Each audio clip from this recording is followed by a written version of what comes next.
Welcome back. Joe Biden's Build Back Better plan headed to the Senate after passing the House last week. If this bill goes through, middle-class households can face up to a 30% tax increase in 2022. Yes, middle class. The United States would have the highest personal tax rate in the developed world. All 50 states, plus the District of Columbia, having tax rates exceeding 50%. Joining me right now is Americans for Tax Reform President Grover Norquist. Grover, great to see you. Thanks very much for being here this morning. Walk us through the tax increases. People want to know what this bill means for them. Well, it's not good news, and it could get worse. Because remember, the Senate gets to play with this. All of the ideas that we worried about, like spying on your bank account, it didn't pass the House. But Biden still wants to do it. The Democratic senators still want to do it. So keep in mind the list of horribles from the House. Highest personal income tax increase in the developed world. Capital gains tax going up to 37%. Highest since Jimmy Carter, when we had inflation and malaise. And then there are a series of targeted tax cuts, subsidies that are political payoffs. Billions for trial lawyers to sue people. Big constituency, big donors to the Democratic Party. Billions to the press, to newspapers and radio and even TV. Targeted subsidies worth more than $1 billion going to directly to reporters and to their companies. Do the reporters who cheerlead this Democratic plan and maybe the Senate plan tell you about the direct conflict of interest they have? There's a home heating oil tax that will raise the taxes on creating natural gas by about $8 billion or so. So we're talking about a great deal of taxes coming out of workers. There's $1 trillion in business taxes, corporate income taxes.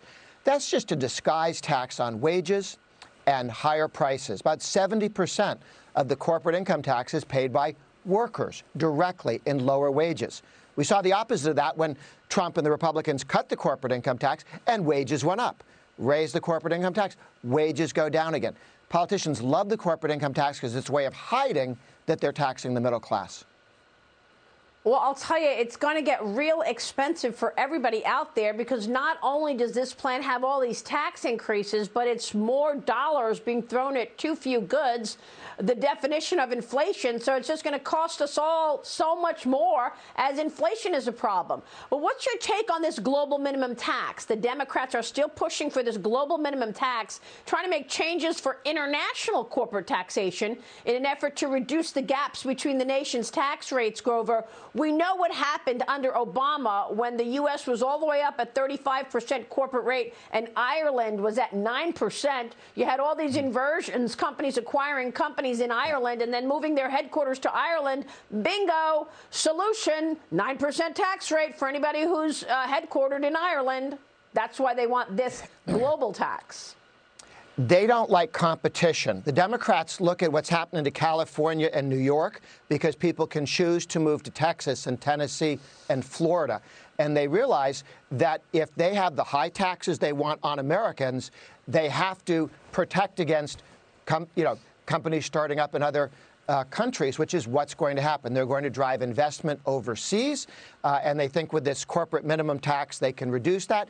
Do you really believe that China will impose that tax on their businesses, or Russia, or any other countries that are opaque on this sort of thing?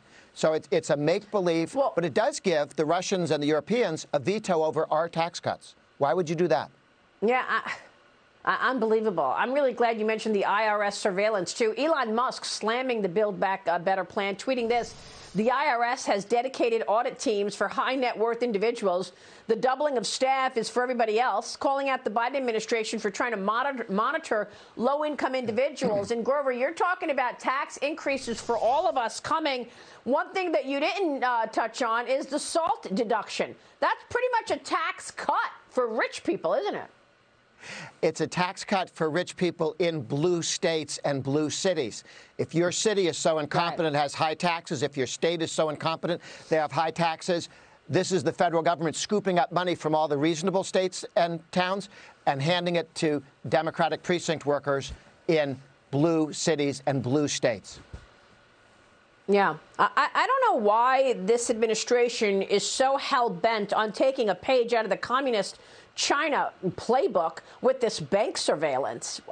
Even the CBO said they're not going to generate the kind of money that they're expecting from the so-called tax cheats from everybody. Breaking the privacy is the goal. They're not planning on raising much money. The IRS has told people their goal is to increase audits on small businesses. They're not going after rich people. They already do that now, okay?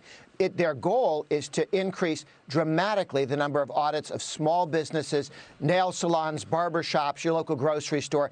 That's who they're targeting. That's who they're going after. You think the pandemic didn't kill enough small businesses? Watch when the IRS gets done with them. Wow. Yeah, you make a really good point. Grover, please come back soon. Thanks very much for being here this morning. Have a happy Thank you, Maria. Thanksgiving.